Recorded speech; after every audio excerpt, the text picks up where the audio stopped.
de saludarlos en este nuevo programa de Corrientes de Pensamiento. Y hoy, la verdad, que este programa tiene una enorme significación. Vamos a hablar con el doctor Guillermo Gació, que ha combinado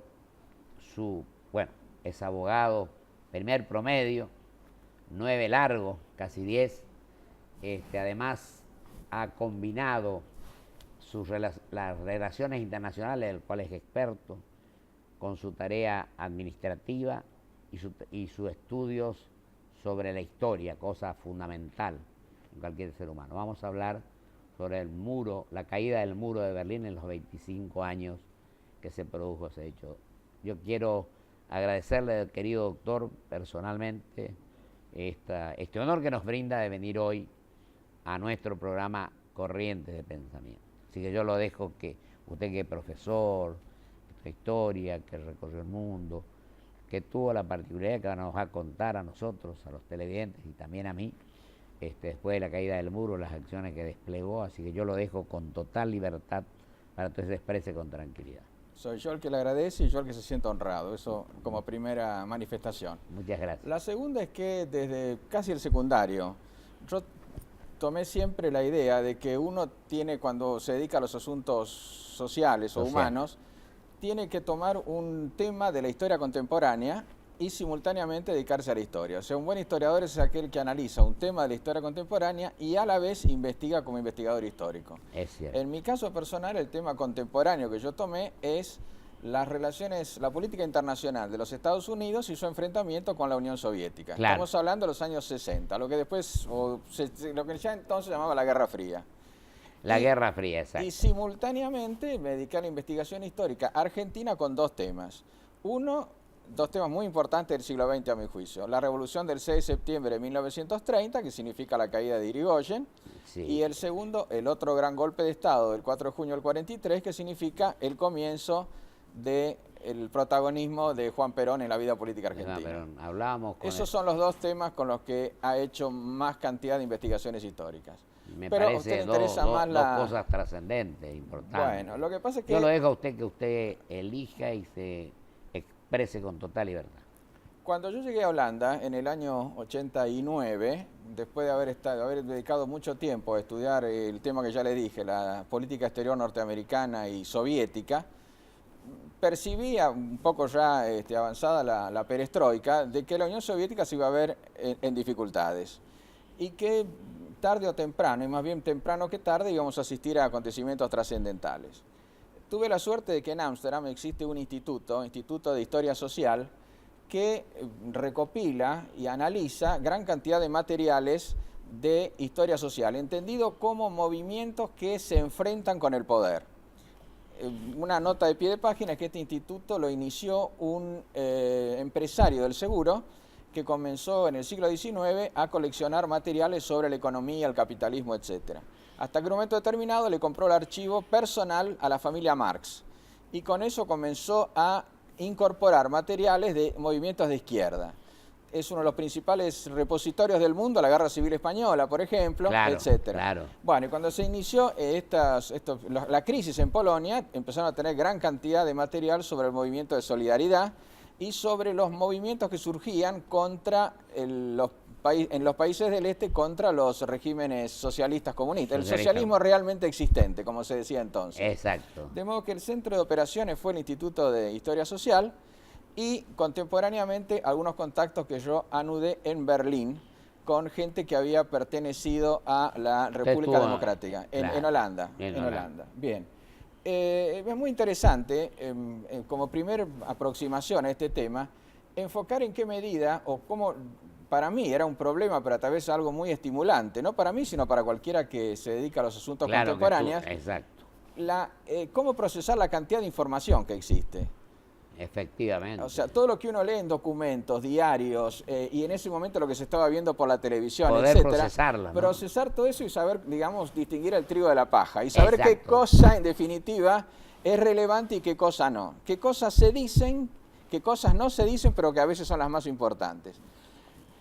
Entonces yo creo que ahí... Y estuvo en la Fundación Arcade también, ¿no, doctor? Exactamente, sí, eso fue una cosa que se hizo en la Cancillería en un momento determinado. Exacto. Bien, en ese momento ya se advertía en la perestroika síntomas de evidente crisis. En primer lugar, por el propio factor Gorbachov dentro de la perestroika, y segundo, por cómo la Unión Soviética fue decayendo en el plano militar.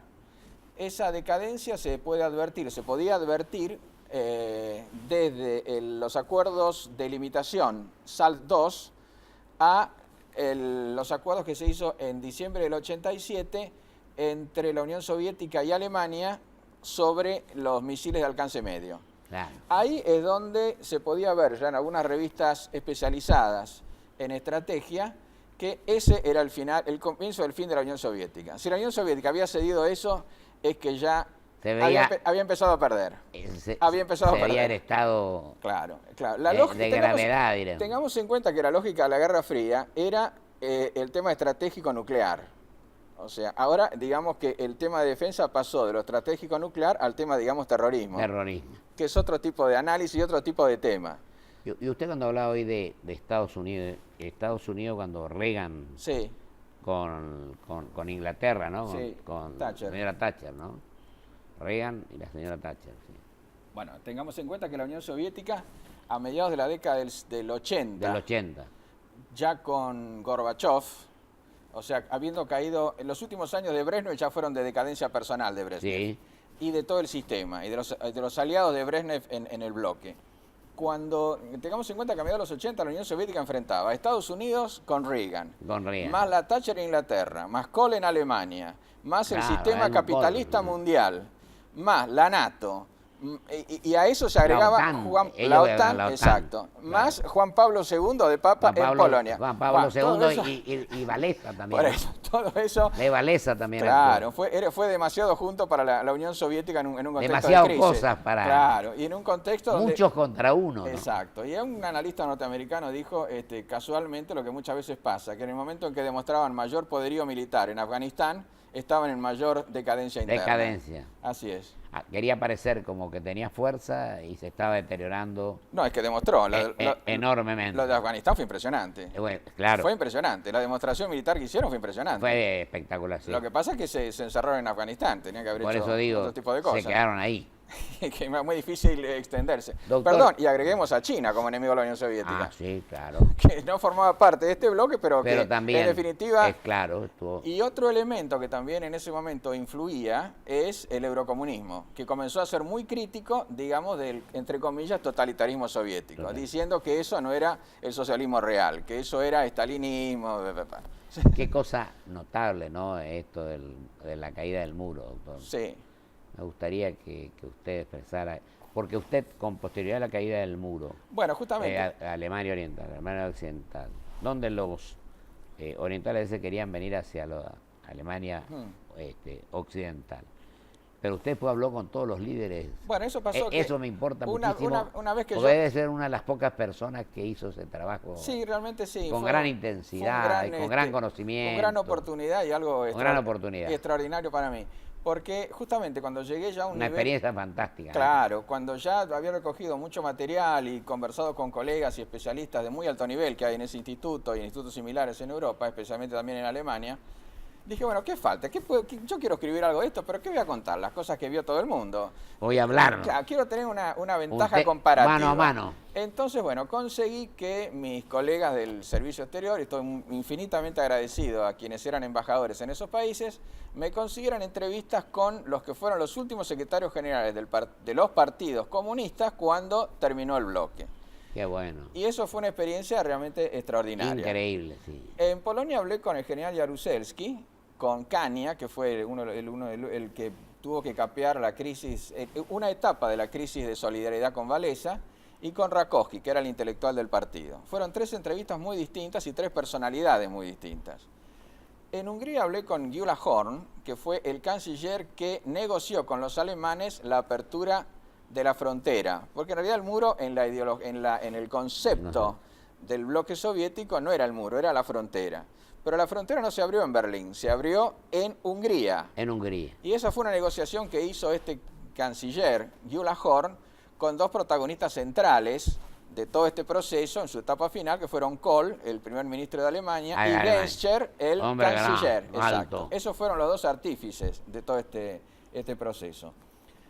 Con Karol Gross, que fue el hombre, el duro del partido, y con Niers, que fue un resucitado, digamos, de la gran crisis del 56, que pesó mucho en Hungría en el sentimiento antisoviético. Pero yo tengo que felicitar por esa iniciativa suya. Sí, me dio bastante trabajo. Y le digo más, Además, le digo algo, sí. doctor querido. Mire, bueno, yo tengo el honor de estar integrando el CARI, que lo fundó un gran argentino, Sí, Carlos que Muñiz. hizo cosas magníficas, Sí. ¿no? El Instituto de Servicio Exterior Ajá. y el Consejo Argentino para la Acción Internacional del CARI. Sí, sí. Bueno, y hablaba el otro día, y conversaba con mi amigo, el doctor Pepe Lladós, Sí, y él lo recordó con un cariño enorme, me dijo, así es. el hombre que más trabajó en esto, que habló con todos los líderes, que hizo todo esto. Así que yo le tengo que agradecer enormemente al doctor Lladós este análisis que mantuvimos, y yo me animé a llamarlo y a invitarlo, No, para mí porque es un gusto, la verdad además que me que- parece que es una cosa magnífica la que usted está narrando y comentando Sí, justamente a los televidentes, esa ¿no? investigación la terminé en Harvard, yo, en el Centro de Estudios sobre Rusia, que dirige un canadiense, Timothy Colton, que fue uno de los que analizó cuando empezó la perestroika, porque la perestroika va a tener un fracaso estruendoso, la vio clarísima.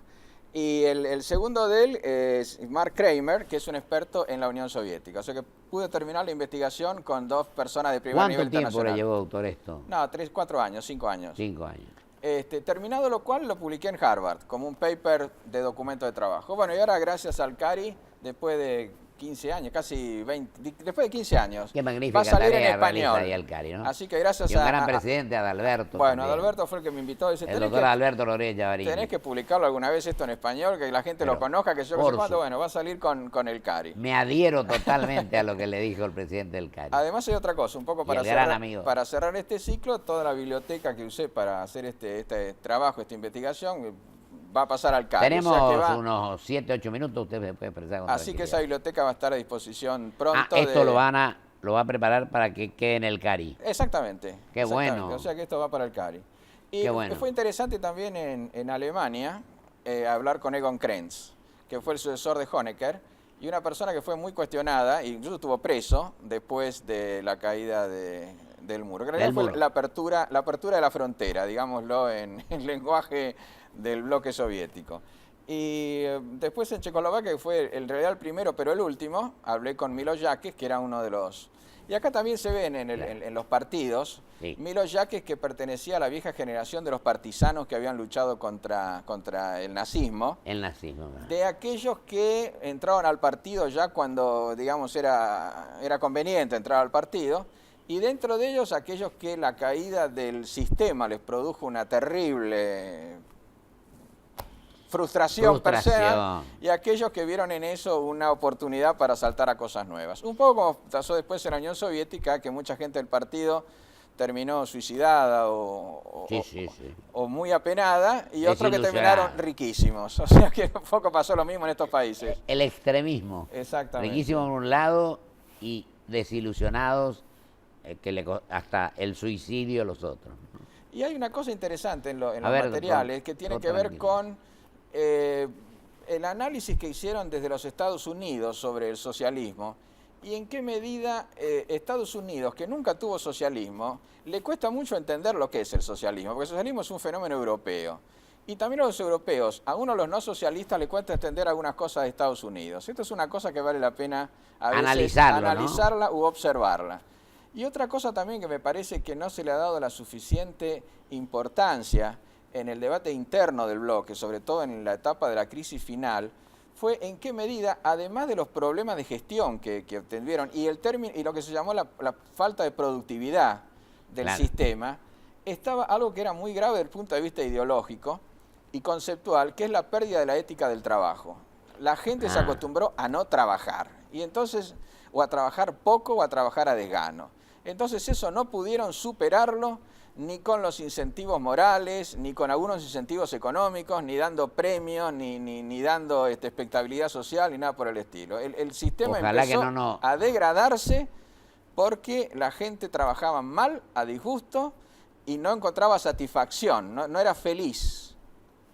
Qué increíble, ¿eh? Lamentablemente fue así y mucha gente me lo eso es dijo. uno de los temas fundamentales que hay que tratar de que no le ocurra a los países. Porque No, bueno, creo que ese tremendo sistema, el problema. leninismo en esa forma, Por eso. sí. Querido doctor, y los alemanes que dicen justicia, libertad Sí.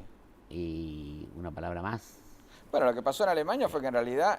No, lo quiero decir después del muro que ellos sostienen, bueno, tanto uno como otro. Sí, lo que pasó en Alemania en realidad fue una demostración de que la Guerra Fría fue un conflicto donde el componente, el escenario era Europa, pero el componente esencial era el marxismo-leninismo. Por eso. Por eso cuando se habla de una nueva Guerra Fría, no hay una nueva Guerra Fría. O sea, la Segunda Guerra Mundial terminó con la caída de Berlín. Después claro, vino otra cosa. con la caída del muro.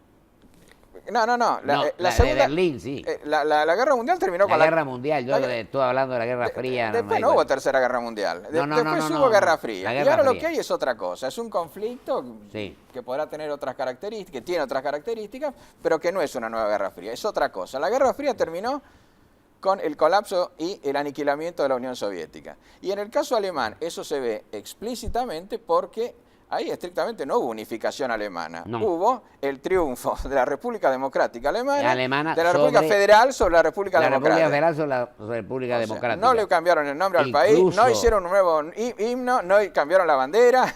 Querido García, incluso muchos de los de la República Federal se vinieron a la República Occidental. A trabajar, a buscar otras oportunidades, etcétera. Qué magnífica ciudad que es Berlín, ¿no? Y qué país. Sí, claro. Y ahora una presidenta, una primer ministro que bueno, viene del... Yo la empecé a observar, no sabiendo que iba a llegar tan lejos, del Riñón de Kohl, que era un personaje... De Kohl, sí.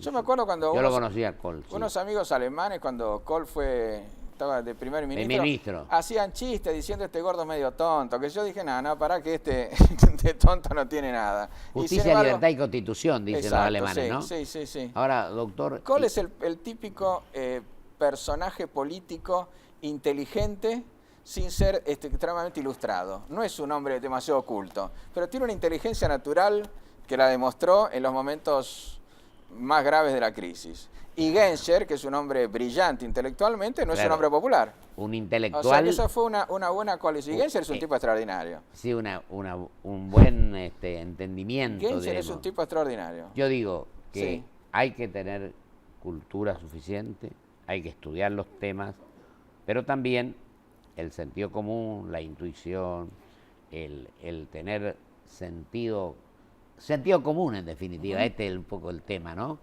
Y sensibilidad además valentía para emprender las cosas. Sí. Por eso siempre digo que los políticos, unos son los que pretenden simplemente obtener un voto más, y no se preocupan mucho por el futuro, se preocupan por el día que viven, es decir, hasta que llegue la elección. Le dicen una cosa a la gente y después hacen otras y llegan a la función. Y el hombre de Estado, que es el que piensa en las futuras generaciones, en el mediano y largo plazo, y que cuando toma una decisión sabe las consecuencias que va a producir.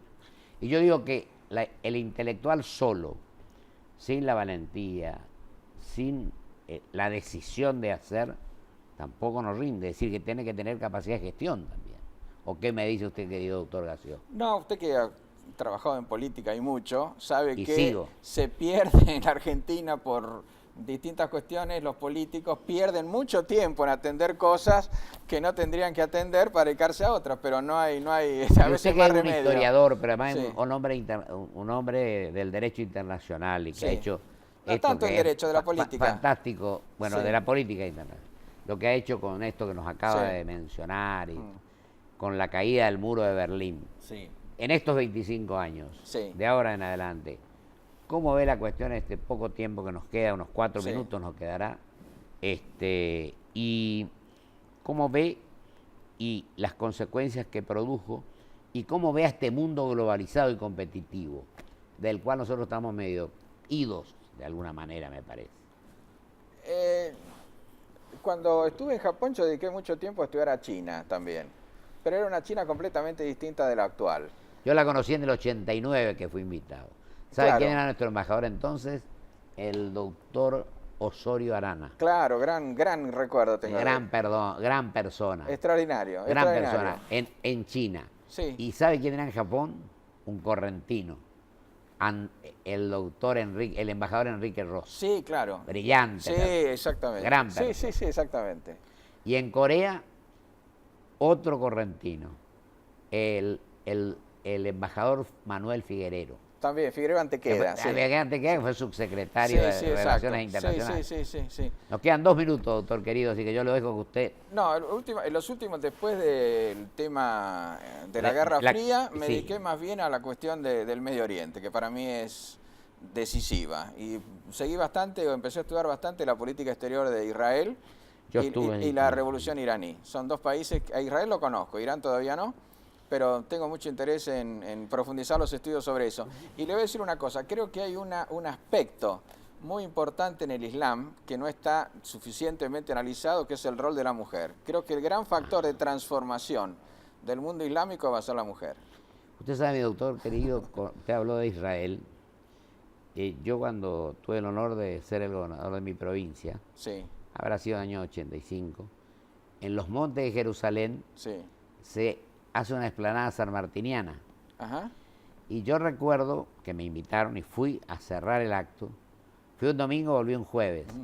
Y ahí lo conocí, el que entonces era rector de la Universidad de Buenos Aires, que es un querido amigo, Francisco de Lich. Claro. Fue embajador de la Universidad de Buenos Aires. Fue el único argentino que fue rector de 2 universidades, como la de Buenos Aires y la de Córdoba. Sí. Gran amigo también, gran querido. Gran querido amigo, Pancho de Lich. Sí, sí. Me acuerdo que viajé un jueves, cerramos el acto y volví en los montes de Jerusalén un domingo y volví un jueves. Pero usted es partidario, ¿usted cree que después de tomar este ejemplo de la caída del muro, etcétera, lo que usted hizo después hablando con los líderes, tenemos posibilidad de que este mundo, nos integremos a este mundo, tengamos un futuro mejor para la gente y para los argentinos? Porque aislarnos a un mundo globalizado y competitivo creo que es negativo para nosotros. No, yo creo que el mundo, como siempre, va a tener... Yo digo como país. Va a tener unidad. No, estoy hablando del mundo primero. El mundo va a tener, como siempre, aspectos de unidad, de confluencia y aspectos de conflicto. Eso va a existir siempre. No hay duda. Y el terrorismo quedó para quedarse por un tiempo. O sea, eso me parece que no es fácil de erradicar, porque en el terrorismo hay un componente psicológico, en el terrorista, que es muy importante, más allá del ideológico. En lo que yo sí creo, más lo ideológico, que es necesario incorporarse al mundo globalizado y competitivo y estudiar los temas, analizarlos y hacer lo que usted hizo en su vida como historiador, como hombre de la política internacional, como profesor, como abogado, etcétera. Creo que tenemos que participar y ser protagonistas y estudiar permanentemente. Sí, yo creo que sí, creo que además creo que se está haciendo, no todo el mundo ni siempre, pero creo que en nuestro medio hay elementos muy positivos como para solucionar cualquier problema que tengamos. Tenemos diplomáticos de gran envergadura. Sí, diplomáticos, estudiosos y en general una población que... Argentinos muy capaces. Exacto, hay margen para ser optimista con el presente y con lo que pueda venir. Para eso tenemos que trabajar.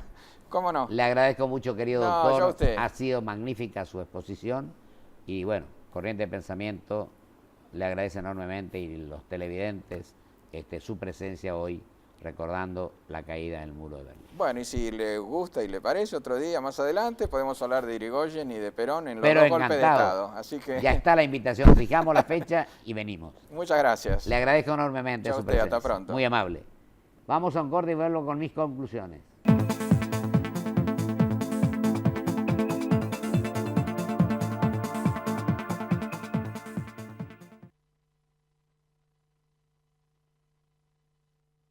Grupo Petersen, desde 1920, construyendo el país. Activa es ser una provincia que te da el respaldo que necesitas. Estés donde estés, siempre. Provincia Seguros, Buenos Aires, activa como nunca. Gobernación Daniel Scioli. Porque lo querés de verdad, lo cuidas mucho y tratás de que no le pase absolutamente nada. Pero él ya está grande y es hora de que tenga su propio auto.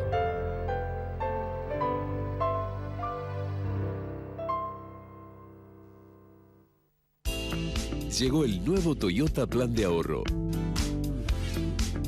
El Toyota que querés, con la tranquilidad que buscas.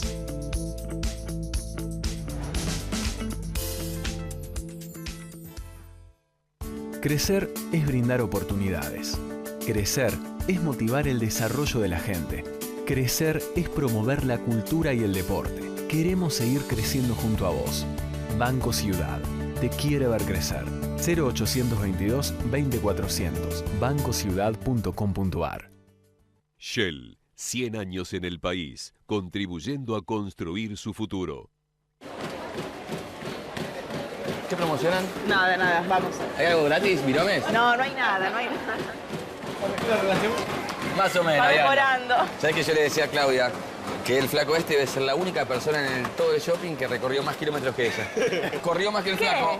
Y no transpira, ¿eh? ¿Por qué voy a transpirar si pago todo con Quiero?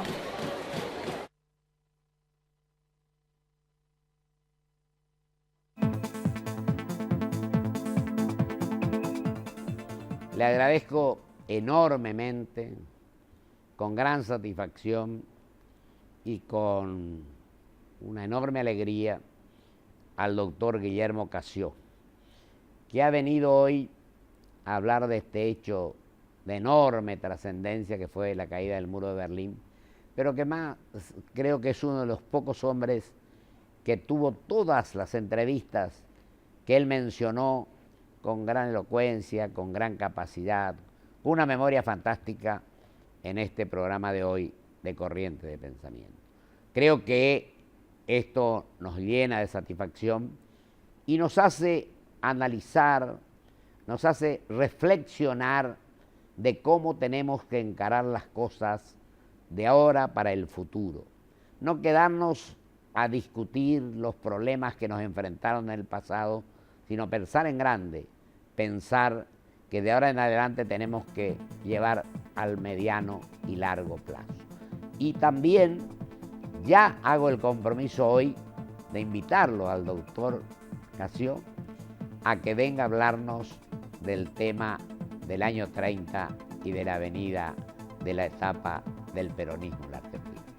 Le agradezco enormemente, querido doctor, y quiero saludar a todos diciéndoles que esta es la manera de ir esclareciendo los problemas que a veces nos quedan muy claros. Hasta el próximo programa, si Dios quiere.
Gran gusto de saludarlos en este nuevo programa de Corrientes de Pensamiento. Y hoy tenemos el gusto que esté con nosotros nuevamente nuestro cuasi columnista, el querido amigo doctor Daniel Montamagno. Hoy hay temas para hablar, YPF, Chevron, energía, bueno, economía también, con Daniel solemos hablar de todos estos temas. Así que te quiero agradecer, Daniel, ya no te presento porque sos más conocido. Es un gusto, que como cualquier.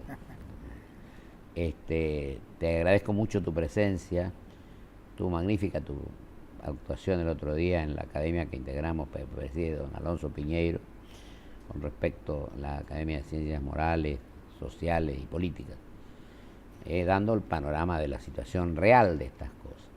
Con posterioridad nos venimos a ver este tema de las inquietudes y el planteo de Chevron con respecto a YPF, así que yo te dejo que vos te explayes con total tranquilidad con respecto a este tema. El país, doctor, necesita muchísimas inversiones para desarrollar el potencial de hidrocarburos, muchas más. Para otras cosas también. Muchas más para otras cosas, con lo cual yo creo que no tenemos que estigmatizar tal o cual empresa. Exacto.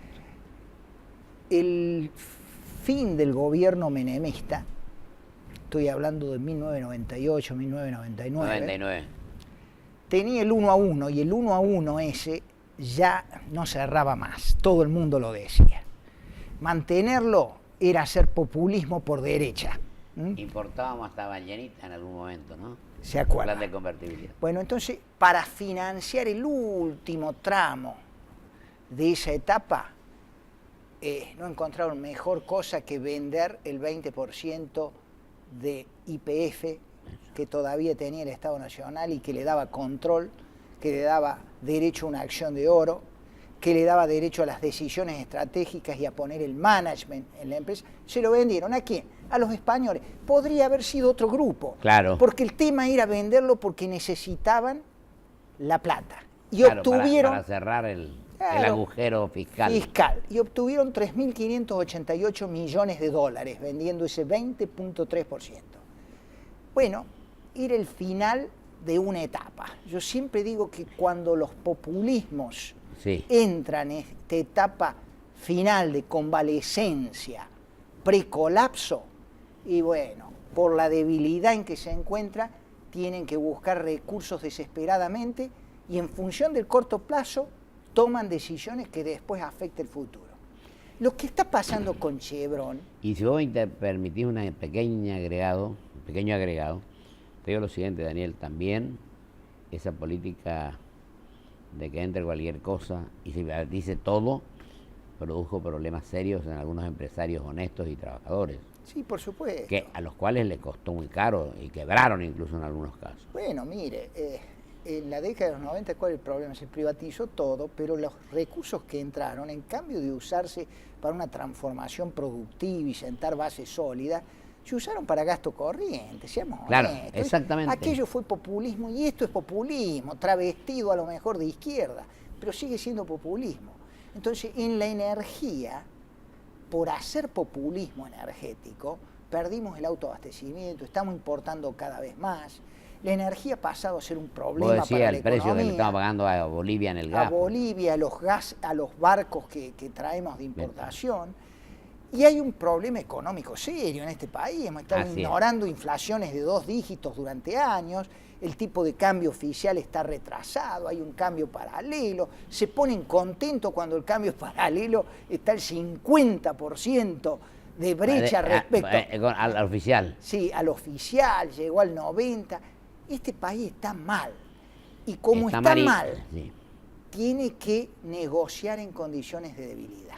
¿Qué pasó? YPF tenía que conseguir algún socio estratégico, porque el Estado había tomado el control con esta expropiación que le hizo a Repsol y que nos salió caro, y entonces estamos fuera del mundo financiero, nadie quería tomar relación con YPF. Fuera de las relaciones internacionales, fuera del mundo estamos. Claro, realmente. Y porque había juicios en política exterior, digo. Internacional, y había juicios que planteaba Repsol.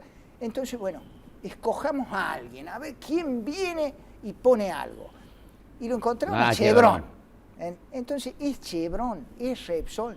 No, es el estado de debilidad desde el cual negocia la Argentina para seguir financiando el tramo final de este modelo populista que siempre termina en bombas de tiempo, doctor. Yo te decía, querido Daniel, o decía, mejor dicho, la semana anterior, en un programa que una joven legisladora guatemalteca decía, acá no es una cuestión, yo siempre digo que las ideologías están perimidas. Ella decía, ni de izquierda ni la derecha son los problemas. El problema es el populismo versus república. Qué bueno. Ahora, bien inteligente, ¿no? Que le observe una cosa, doctor. Sí, sí. Detrás de populismo república también hay ideología también. No, Entonces, yo diría ideas más bien. Yo diría ideas porque valores, a veces, ideas, valores, principios, convicciones. Entonces, yo le diría que sí, ese debate izquierda-derecha hoy está superado por esta cuestión. O tenemos una república con instituciones que funcionen, con un proyecto de largo plazo que apunte al desarrollo inclusivo de los argentinos, o seguimos con estos esquemas de corto plazo, totalmente, que es consumismo con lo que tenemos hoy, después entregamos todo, antes entregamos todos los bienes del Estado, ahora estamos entregando concesiones, bueno, esto de Chevron, con plazos por ejemplo, ilimitados. Yo creo que Chevron tiene razón en querer asegurarse en cuanto a la inversión, pero el ingeniero Aranguren ha hecho unas declaraciones que son muy concretas y precisas.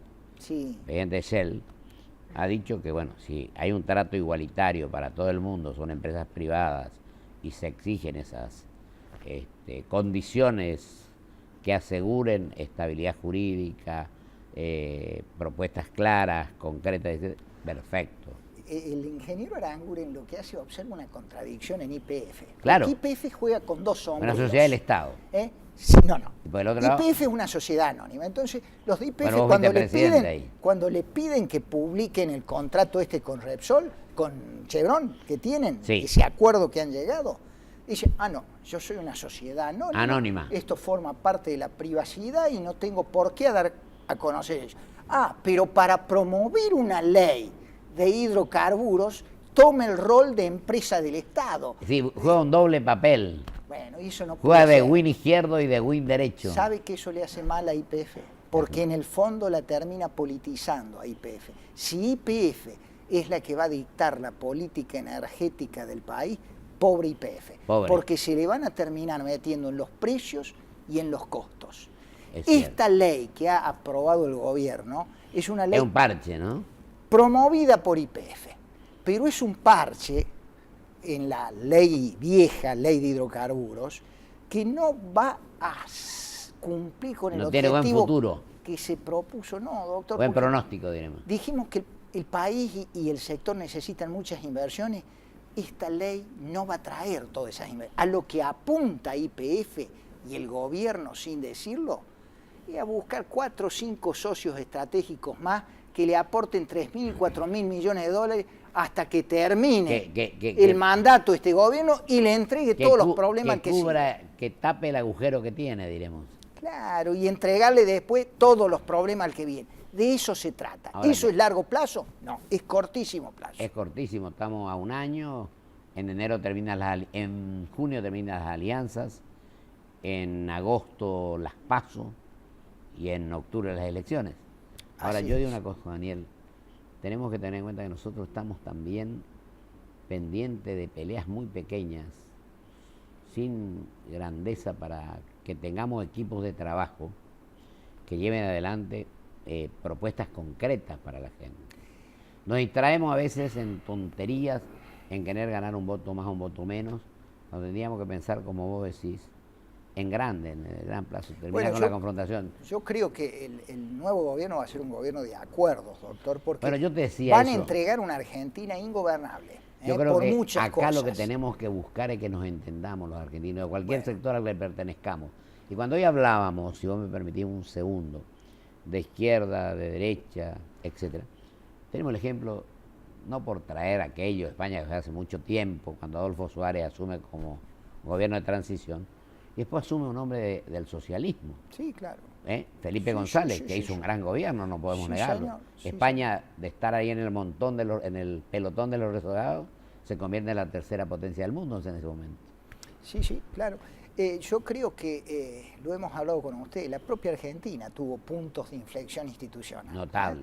El 52-53 con la Constitución 53-60, inauguró una nueva etapa institucional. Éramos la quinta, sexta potencia. Tuvimos un lamentable punto de inflexión institucional en el 30, cuando rompimos ahí con el empezamos orden con la constitucional. decadencia. Empezamos con la decadencia. Asume don Arturo Frondizi y lo volteamos. Bueno. Asume Ilia también. Sí, sí. Con lo cual se debe la Argentina un nuevo punto de inflexión institucional. Y en este nuevo punto de inflexión institucional debe haber un marco de acuerdos básicos. Exacto. Entre los que se propongan tomar la posta que esta gente va a dejar. Porque va a dejar una Argentina muy complicada institucionalmente, dividida desde el punto de vista de los valores, porque esta gente ha cultivado el amigo-enemigo, con una inflación alta, con problemas cambiarios, con un gasto público desenfrenado. Instituciones devaluadas. Instituciones sin largo plazo. Sí. Entonces, los que vengan no pueden salir al corto plazo. Acá el que quiera seguir haciendo populismo cortoplacista, consumismo para hoy, hambre para mañana, revienta el motor enseguida. Hay que estudiar cada vez más y hay que trabajar en serio con planes de mediano y largo plazo. Hay que salir con mínimos consensos, porque aparte el Congreso no le va a dar las mayorías que esta gente tiene a otro, va a estar más dividida la cuestión del Congreso. Entonces, si no tenemos un núcleo de coincidencias básicas y un claro sentido de orientación a dónde queremos ir, la Argentina que viene va a ser mucho más complicada de lo que creemos. Que no sea núcleo de coincidencia básica como la Constitución del 94. Ese había que dividirlo, no los 13 indivisibles que provocaron daño. Sí. Yo creo que tenemos que elegir los puntos acuerdos y armar básicos. Acuerdos básicos para el crecimiento y el desarrollo. Y gente que tenga capacidad, honestidad, ideas y acción. Y más que para el crecimiento y desarrollo, para la República del Desarrollo. Para la República del Desarrollo. Daniel, querido, te agradezco muchísimo tu presencia. Yo sé que vos tenías un compromiso hoy y que me hiciste el gran favor de estar hoy en Corrientes de Pensamiento. Es un gusto como siempre. Para mí también. Vamos a un corte y vuelvo con el doctor Agustín Pese.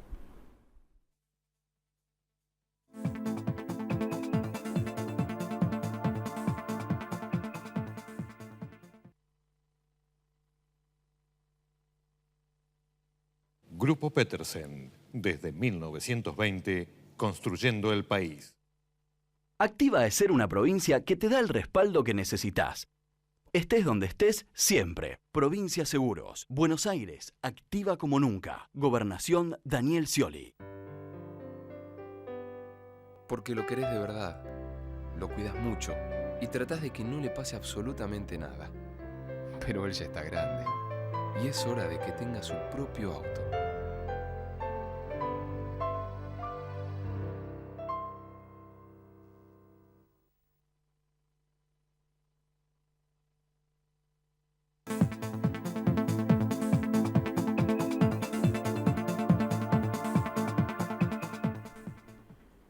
Habiendo estado magníficamente, como siempre lo está, con la claridad total, el doctor Daniel Montamac, ahora tenemos a un abogado joven, estuvo una vez en el programa, trabaja incansablemente y esto nos reconforta para seguir en la lucha que estamos.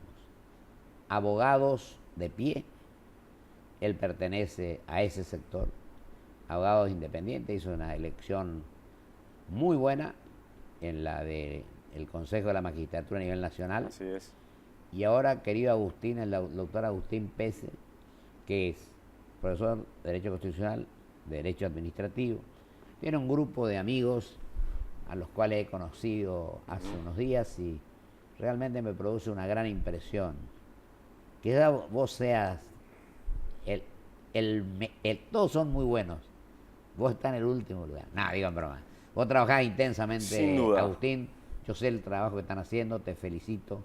Me gusta muchísimo que gente joven como ustedes no aflojen y sigan luchando por el país y por la justicia. En este Sí, sí, así es. Hay elecciones el 18. El martes que viene. El martes que viene para el Consejo de la Magistratura de la Ciudad y para el jury de enjuiciamiento. Exactamente. Hay 3 listas. Hay 3 listas. Yo te dejo que vos le expliques a la gente.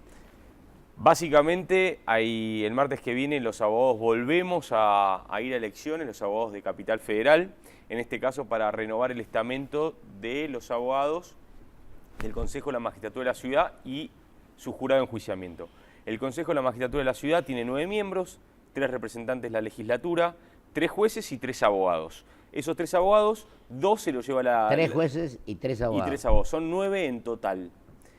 De esos 3 abogados, 2 se los lleva la primera lista ganadora y 1 se lo lleva la segunda lista.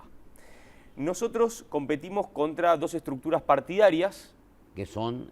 Una de Gente Derecho que va con el PRO y por el otro lado el radicalismo que va con abogados pluralistas. Nosotros somos abogados de pie, que es una alternativa independiente de los partidos políticos, porque, Pocho, lo que estamos planteando acá no es nada novedoso, sino lo que se planteó en 1853. Es decir, una justicia independiente. Exacto. Que no entren los partidos políticos al sistema judicial porque lo partidizan.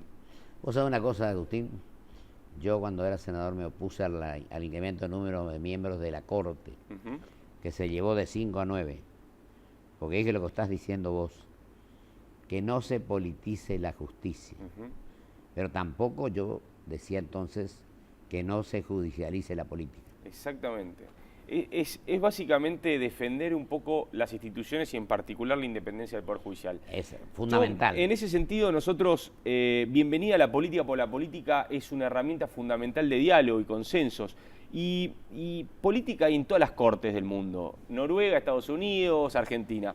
Ahora, cuando los partidos políticos, porque la palabra partido es facción, entran en un sistema como el judicial, la dividen. ¿Por qué? Porque empiezan a partidizar, empiezan a responder a intereses sectoriales y condicionan las decisiones finalmente que un juez tiene que terminar fallando con ecuanimidad.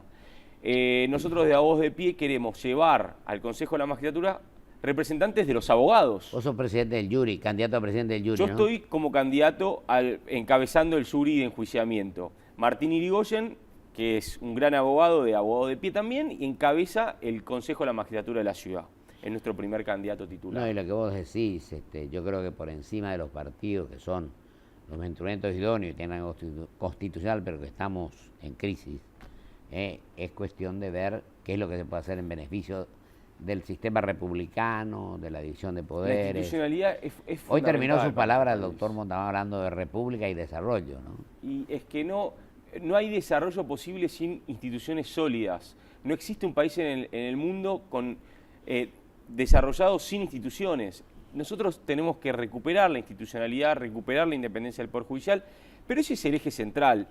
Cuando uno baja en concreto, ¿qué es lo que hay que hacer en la Ciudad de Buenos Aires? Para empezar por la ciudad, creo que es muy importante eso. Necesitamos instalar una escuela judicial. Una escuela judicial para que forme a nuestros jueces, los actualice y que genere un cursus honorum dentro de los ascensos judiciales, cosa de que un prosecretario pase a secretario si aprobó determinada cantidad de módulos de la escuela judicial. Una meritocracia, Pocho. Sí, es lo que señor. Necesitamos. O si no, pones a cualquiera que no estudió, que no se preparó. Pero exactamente, entonces... Es lo mismo que en el país, hablando de política exterior, de que estamos hablando de un mundo globalizado también. Hay un instituto del servicio exterior. Y en lugar de poner a la gente que sale de allí, preparada, habiendo estudiado, con sus títulos, de forma que corresponde, ponemos a cualquier político que fracasa, la mandamos a la embajada. Eso es una debilidad institucional enorme. Debilidad institucional enorme. Y hoy hablabas vos de que a veces hay en las cortes, en las supremas cortes, etcétera, algunas personas que a veces no son partidarias del presidente del turno. Claro. Y yo cuando te decía que me opuse aquella vez al número de miembros, a que se incremente el número de miembros de la Corte, creo que terminaba mis palabras diciendo un ejemplo del presidente Roosevelt, que cuando asume tenía en la Corte de los Estados Unidos un hombre que era totalmente anti-Roosevelt. Lo dejó y terminó siendo un acérrimo defensor del presidente Roosevelt. Sí. Totalmente. Yo creo que la acción, lo que uno hace, cómo se maneja, cómo actúa con coherencia, honestidad, etcétera, es la que en definitiva logra que las cosas Yo creo que se tenemos corrijan que y volver, se resuelvan. volver a la normalidad en la Argentina. Volver a la normalidad significa tener un poder judicial independiente que funcione, que le dé respuestas a la gente, porque hoy una sentencia promedio son 5 años. Así es. Con jueces que verdaderamente estén formados, por eso hacemos mucho hincapié en lo que es la escuela judicial. Y en mi caso, que encabezo el jury, quiero distinguir entre los jueces buenos y los jueces malos. Y los jueces malos tienen que estar destituidos, Pocho. Así es. Y los jueces buenos tienen que ser premiados. Totalmente. Esa es la diferencia que nosotros tenemos que mostrarle a la ciudadanía. Y ese es un shock de credibilidad Premiado que con tenemos el que generar. ascenso o lo que fuere, porque en realidad la obligación es que actúen bien, ¿no? Totalmente.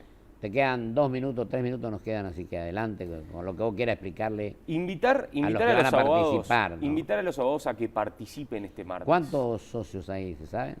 Hay un padrón de 47.000 abogados y en esta elección en general votan 6.000. Hay muy baja concurrencia. Yo no juzgo ¿A eso. qué se debe la Y por una falta, porque hay una crisis de representatividad enorme en todos los ámbitos y este es un ámbito más de crisis de representatividad y el abogado normal de a pie va, trabaja y en su estudio y va con su familia y no quiere entrar en lo que es la política de la judicial. Yo lo que digo es... Yo creo que es un error. Necesitamos Yo creo que la gente participen. tiene que ser protagonista. Necesitamos que participen. Abogados de piso, O si una no, alternativa tenemos, independiente. en eso. querido Agustín, si no tenemos derecho a reclamar nada si no participamos.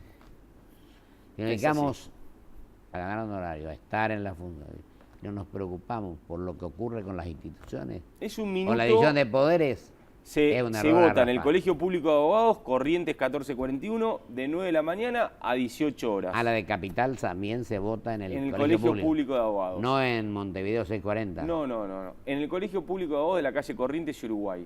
Ahí el abogado de a pie que esté trabajando el martes que viene y se quiera dar una vuelta, vengan, participen. Elijan lo que elijan, pero vengan y participen. Claro, es de enorme importancia. Así es. Trascendental importancia. Sin diría. duda, porque la ciudad de Buenos Aires es una ciudad que en muchos casos es espejo en la Argentina. Entonces, yo te pido que repitas antes que termine las 3 listas. La de ustedes. Nosotros somos abogados de pie, después está la lista Gente de Derecho que va con el PRO, y después está Abogados Pluralistas, que es la Unión Cívica Radical.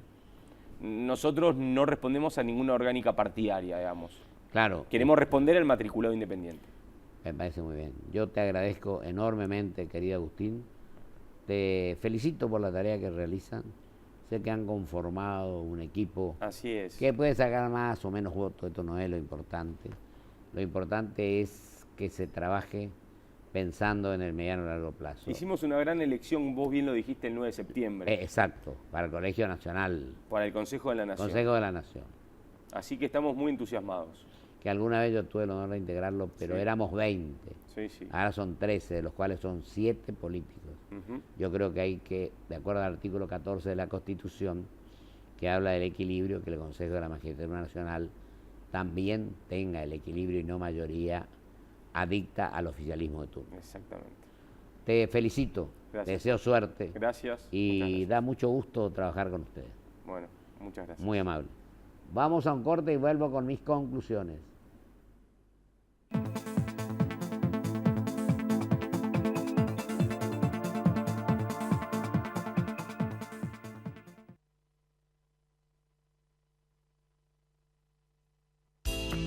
Llegó el nuevo Toyota Plan de Ahorro. El Toyota que querés, con la tranquilidad que buscas.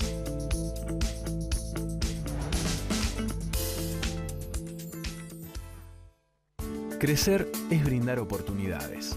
Crecer es motivar el desarrollo de la gente. Crecer es promover la cultura y el deporte. Queremos seguir creciendo junto a vos. Banco Ciudad. Te quiere ver crecer. 0822 20400. bancociudad.com.ar. Shell, 100 años en el país, contribuyendo a construir su futuro.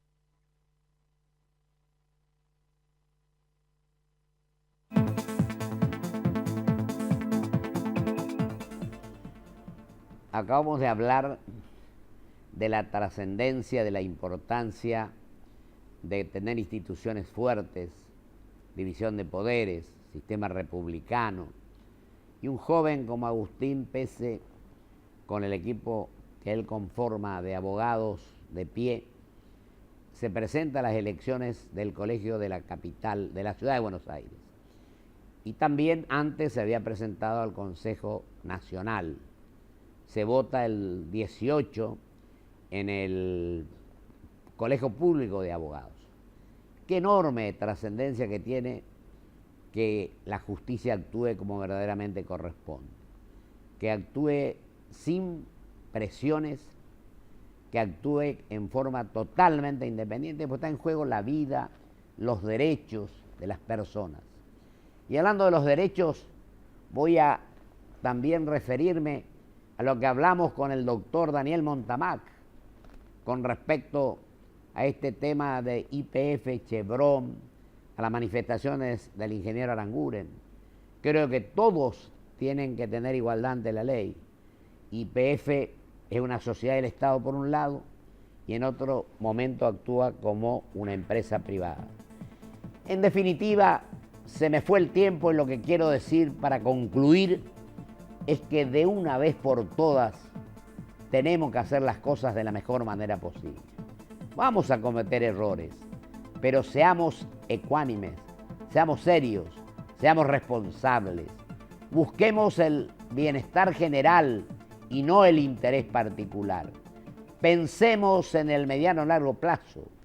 Y como decía yo cuando hablaba con el doctor Montamac, de esta legisladora guatemalteca que decía, no es una cuestión de izquierda ni de derecha, es una cuestión de populismo versus república.